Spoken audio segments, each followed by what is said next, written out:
Namaskar and welcome to Pradipta's Musings. Today the topic of my musing is Japa or repetition of the holy mantra as provided by the most revered Mantradiksha gurus who initiate the spiritual seekers on spiritual path. This topic has been suggested by one of the viewers of this channel of mine, Sri Arijit Banerjee.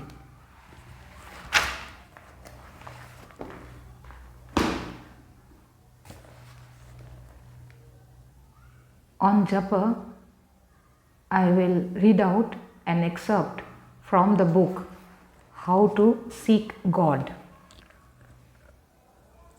by Swami Yatiswarananda. Japa. The divine name has tremendous power. How to believe this? How do we believe that such a small banyan seed contains such a big tree? Yes, it is a fact. We take up a name as his symbol and by means of japa try to realize his presence. Patanjali says, Tajjapaha tadartha bhavanam. While repeating his name, we should think of his noble attributes, infinite love and infinite bliss. Mere repetition is not of much use, though it has its own effect on the mind. Artha bhavanam is very essential. Counting the beads only 108 times or doing japa for 15 minutes a day is not enough for spiritual aspirants. The time devoted to it should be increased day by day. We should be able to experience the love and bliss of God during japa and meditation, and we should continue to have the same blissful mood even afterwards. If the japa became deep enough and the mind attains purity and elevation, experience of love and bliss will certainly follow. We should fill all our idle moments with his thoughts and repeat his holy name many times. A Dutch woman asked me why we should repeat the holy name so many times. I asked her, how many times do you think of worldly things in a day? That she said she was doing all the time. So there is the need for doing japa and maintaining the stream of God consciousness the whole day. How many times should one repeat the holy name? In a way, it is good to fix a number, as the mind may deceive us and try to escape from the daily exercise. We should try to remember him as many times as possible. We keep on thinking all the time of useless things of the world. Why not think of the Lord instead? If the mind is lazy or is too disturbed during japa and meditation, it may need first handling of a little force to continue with the practices. But one should not do this to the breaking point. Fill up idle moments with his thoughts and visualize his attributes of love, bliss, etc. The Lord's name should be repeated as often as you can. You do not put your whole mind in the work you do. The mind wanders about in so many directions, thinking unwholesome thoughts. Instead, let us think of the Lord and repeat his name. A mantra becomes alive or conscious when we repeat it a lakh of times a day. One should repeat it at least 108 times a day. You may repeat a mantra 1,000 times, but it may hit the mark only once. The utterance of the mantra in the proper spirit even once purifies the mind. Instantly the mind becomes delighted and blissful. If we practice regularly, everything will become clear. We should repeat the mantra at least 2,000 times a day at first, increasing the number slowly. In the beginning, you have to draw your mind again and again towards God. These efforts are like putting dots in a line. Initially, the gap between the dots would be big. Gradually, they should come nearer and nearer to one another and then become a continuous straight line. The mind, which till then was touching God at intervals, now flows to him like a continuous stream. This is how japa leads to meditation and samadhi. As your interest increases and practice becomes perfect, you can maintain this contact with God even in disturbing environment. Control the mind with the help of God's name. The mind is always dominated by one of the three gunas, tamas, rajas and sattva. Either we are dull, that is tamas, or we are restless for work, that is rajas. Rarely we are in a peaceful and joyful mood, that is sattva. Our effort should be to remain in the sattvika mood as much as possible, but the mind will not oblige us. It is difficult to make a frontal attack on the mind and forcibly control it. The better means is to try to pacify it and elevate it with the help of God's name. The mantra should be repeated regularly, following instructions fully. It is no use telling bids as if it were drudgery. Japa should not be done like a day laborer doing his labor. Whenever not watched, he will idle away his time. This is no way for doing spiritual practices. There should be an immense hunger for it. The divine name represents the divine personality. Think that he is everywhere and in everything. Repeat the mantra, understanding its meaning. We should be clear about certain basic facts in meditation. It is the formless alone that assumes forms and comes to us as divine incarnations. The different methods of meditation depend upon the aptitude and stage of spiritual evolution of the aspirant. A little devotion is necessary. We then will feel strength and joy through the repetition of the mantra. Obstructions will be removed and a new consciousness will be awakened. Harmony is established in the mind and thereby the body too will improve. A new consciousness awakens and you feel, I am not the body, nor thoughts, nor emotions. I am something that does not change. The self is blissful. As one is established in meditation, that bliss is imparted to the mind. Then meditation, which appears dry and tedious in the beginning, becomes easy and joyful. He is infinite love and bliss unmixed. Power of mantra. It is commonly stated that by repeating the name of the Lord, desires will be eliminated. Is it really so? Though we repeat His name, our desires do not disappear because we do not know the proper way to repeat His name. We do not have faith in His name. Sri Ramakrishna said, if you stand under a tree and clap your hands, immediately the birds will take to wings. Similarly, Japa will drive away sins. Clapping hands is repeating the Lord's name. If it is done frequently and with faith, the birds of desire will certainly fly away. The mantra can work miracles. Dwell on the meaning while repeating it. Om represents the all-pervading spirit. It is bliss itself. If you can imagine it and experience it, then it is wonderful. But it may not be possible for all to take up this worship of the impersonal. Beginners have to take up the worship of a deity. The mantra, for instance, may represent the aspect of love. The deity is thought of as the embodiment of infinite love.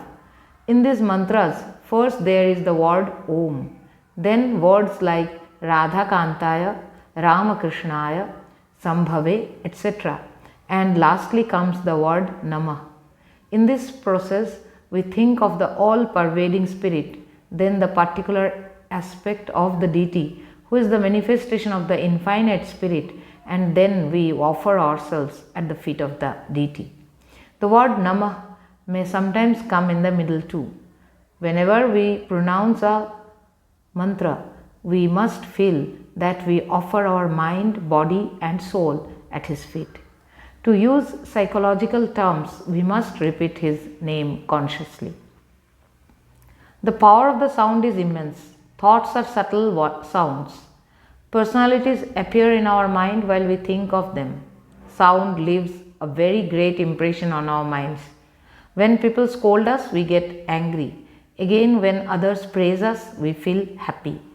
In an uncontrolled mind, a lot of energy is wasted by all sorts of thoughts which appear and disappear.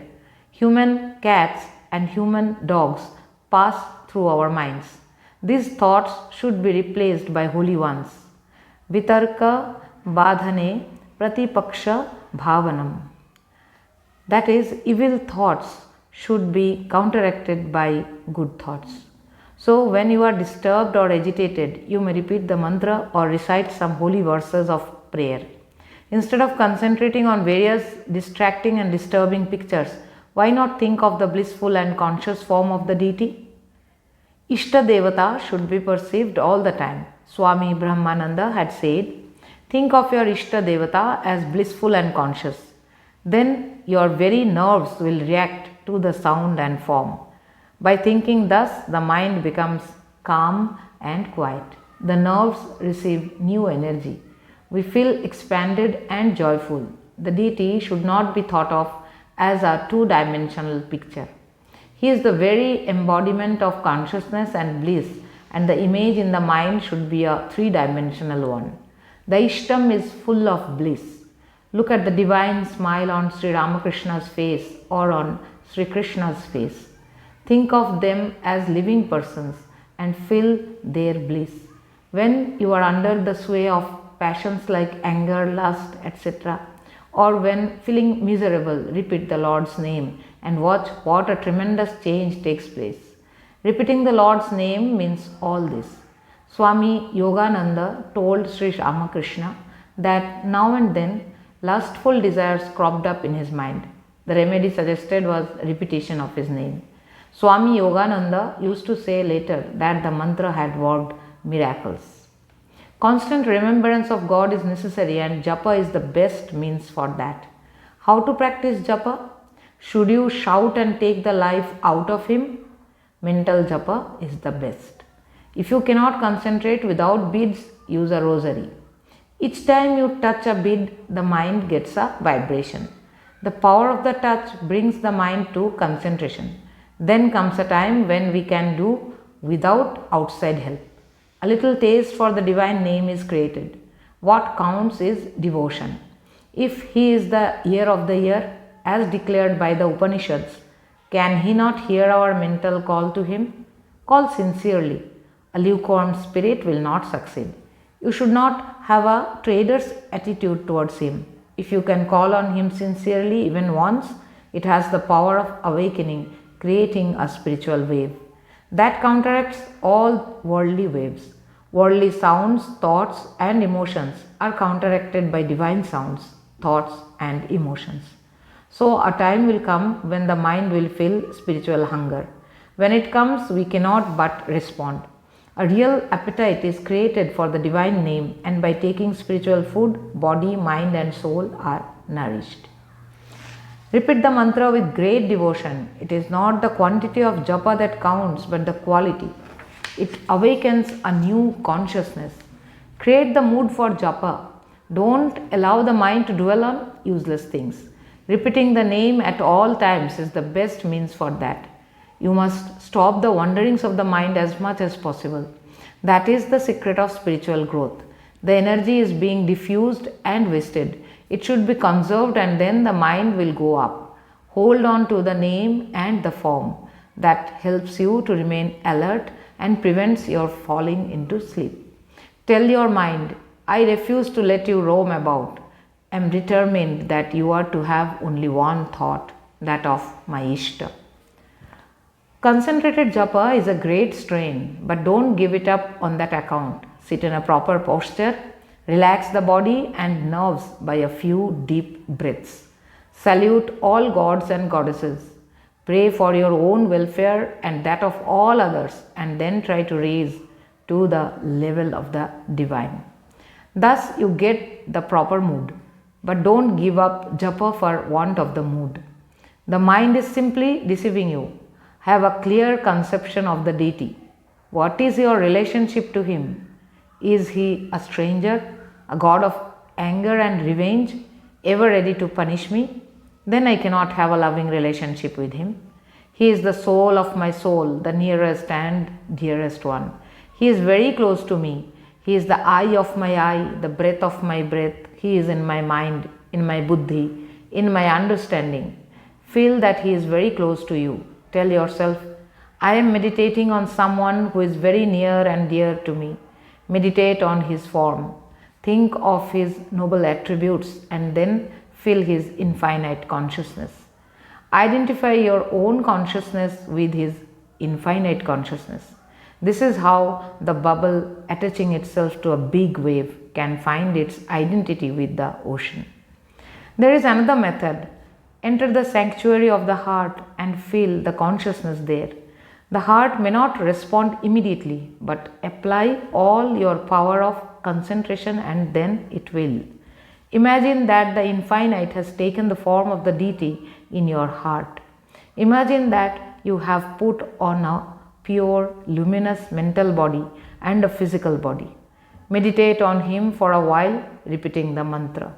You are a part of the deity whom you worship. You are a soul, a part of the infinite self. Now merge your deity, the name and form, in the divine light that pervades your heart. Merge yourself, your name and form in that light. Now only the light remains, all pervading, blissful and effulgent. You are there as a speck of light, a witness, a point of consciousness in a vast expanse of light. With perfect purity and concentration, you may even lose awareness of your separate existence. That would be a great spiritual experience. Then come back. You are having a pure mental body and a physical body. The deity also has reappeared from the formless light. Recognize the deity, offer the fruits of your meditation to him and salute him. Don't try to go through all this by force. By gradual and regular practice, you will achieve mastery over this process, which would take you from the gross to the subtlest spiritual level of consciousness. So, I have tried to read out this very useful excerpt on japa and meditation from the book How to Seek God, authored by Swami Yatiswarananda. Now, I would like to share some of my personal thoughts on japa. Sri Ramakrishna has said that japa is of utmost importance for a spiritual aspirant, which serves as an anchor to hold on to the infinite, unfathomable, imperceptible entity called God. Japa is syllabic sound form of God, which when done with understanding of meaning and purpose helps a devotee to feel proximity with one's chosen deity or spiritual ideal. Holy Mother Sri Sarada Devi has said that through japa, a sincere spiritual aspirant can attain siddhi or perfection in spiritual realization. Japa can be of four types: Vachik japa or loud pronunciation of the mantra, Upangshu japa or whispering pronunciation by lip movement, Manasika japa or mental repetition of the mantra, and lastly Ajapa japa or spontaneous repetition of japa with every breath, which happens only with very advanced spiritual seekers. Manasik japa or mental japa is the best prescribed method of japa as suggested by authentic spiritual masters. My Mantradiksha Guru, Srimat Swami Smarananandaji Maharaj, the most revered 16th President of Ramakrishna Math and Mission worldwide, used to say that japa helps in concentrating the scattered mind on the chosen spiritual ideal, and an initiated devotee should mandatorily do japa at least 108 times every morning and evening, keeping a fixed time for the same, come whatever may. Japa leads to dhyana or meditation. Dhyana leads to spiritual mood or bhava, and bhava leads to mahabhava, the ultimate exalted state of spiritual realization. Before starting japa, one can do a simple external ritualistic puja if possible, or a manasa puja or internal mental puja if external puja is not possible due to unavoidable circumstances. Through puja, mind gets prepared for the japa. For puja and japa, one should choose a fixed sacred corner of the house, if a separate puja room is not possible. A lamp can be lit and incense sticks can be burnt in that space for puja and japa every morning and evening in front of the pictures or idols of the chosen deities kept with reverence in that puja space of the house. One should do puja and japa wearing clean clothes and sitting on the asana which is meant specifically only for japa, and preferably japa should be done after taking bath. This is formal japa which is done every morning and evening as a part of ritual, but one can do mental japa all throughout the day. In any condition, or whether in travel or in any situation, there is no hard and fast rule or restrictions related to performing japa. So these are the simple rules to follow for a spiritual seeker who is interested to do japa.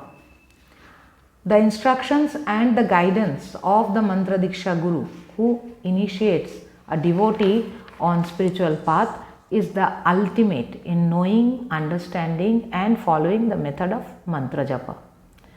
Japa mantra has to be kept very secretly guarded, as otherwise the sanctity and potency of the mantra get violated and nullified if exposed.